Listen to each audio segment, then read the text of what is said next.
Indonesia adalah negara dengan populasi Muslim terbesar di dunia. Menurut data sensus penduduk pada tahun 2010, tak kurang dari 207 jiwa warga negara Indonesia adalah penganut agama Islam.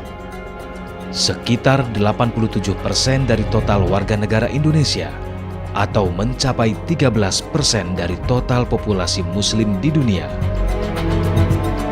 Sehingga wajar saja jika banyak tokoh-tokoh di Indonesia yang menganut agama Islam, termasuk pula tokoh-tokoh pergerakan nasional yang turut membidani lahirnya Negara Kesatuan Republik Indonesia.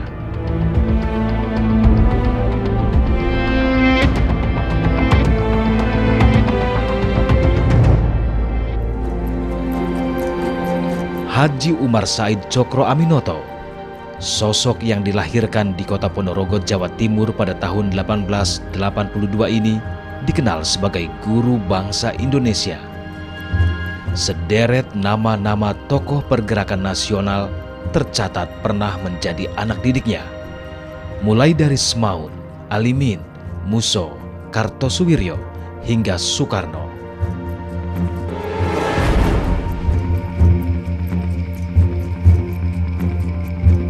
Cokro Aminoto membentuk organisasi politik pertama di Indonesia, yaitu Sarekat Islam atau SI.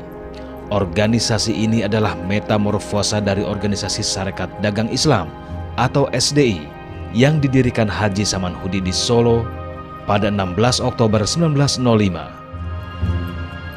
Awalnya, Sarekat Dagang Islam hanya bergerak di bidang ekonomi dan sosial.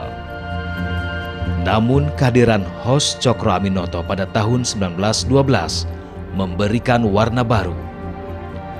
Dia mengubah nama Sarekat Dagang Islam menjadi Sarekat Islam dan menjadikannya sebagai organisasi pergerakan nasional. Dia masih jadi ketua Sarekat Islam cabang ya di Surabaya. Tapi kemudian karir dia di organisasi Sarekat Islam ini melesat terus sampai kemudian dia terpilih sebagai ketua Sarekat Islam, ketua umum lah, ketua sentral Sarekat Islam. Nah, mulai tahun 16 Kongres Sarekat Islam itu sudah pakai istilah Kongres Nasional. Itu membuktikan bahwa Cokro berhasil menghimpun kekuatan orang Hindia Belanda waktu itu, belum Indonesia, dari berbagai daerah, baik di Jawa maupun di luar.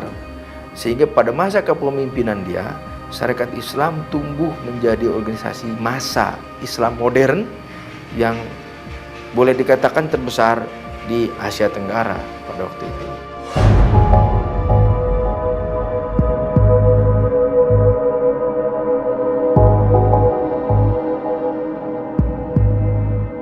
Melalui Sarekat Islam, Hos Cokro Aminoto berupaya membangkitkan kesadaran jiwa seluruh rakyat Indonesia, terutama umat Islam, agar mau berorganisasi untuk menggalang persatuan bangsa dan melakukan upaya-upaya untuk mencapai kemerdekaan.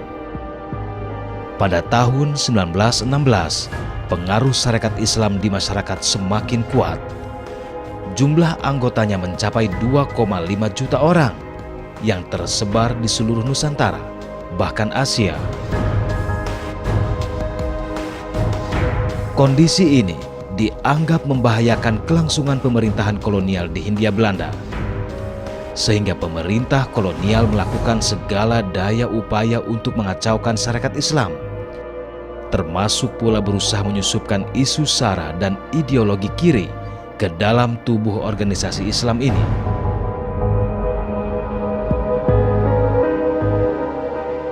Pada 1917, Sarekat Islam pecah.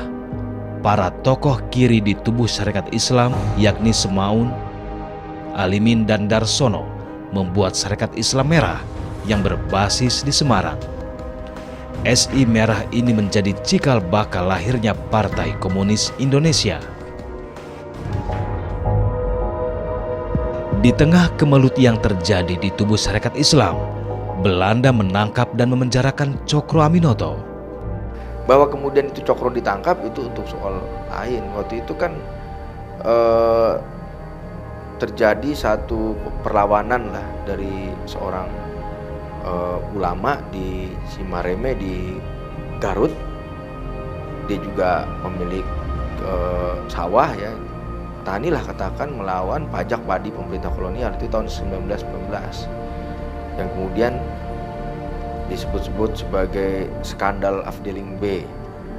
Nah, pemerintah kolonial waktu itu menemukan bukti keterlibatan syarikat Islam di dalam perlawanan itu, khususnya orang-orang yang dari aliran kiri lah. Kemudian pengawasan pemerintah kolonial Belanda terhadap syarikat Islam kan makin menguat.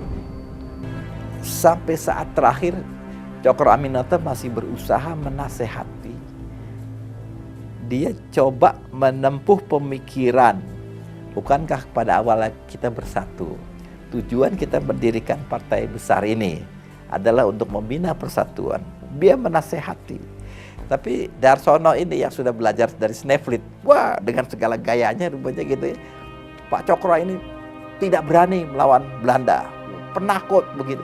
Nah itu diperdebatkan itu banyak di Rumah Peneleh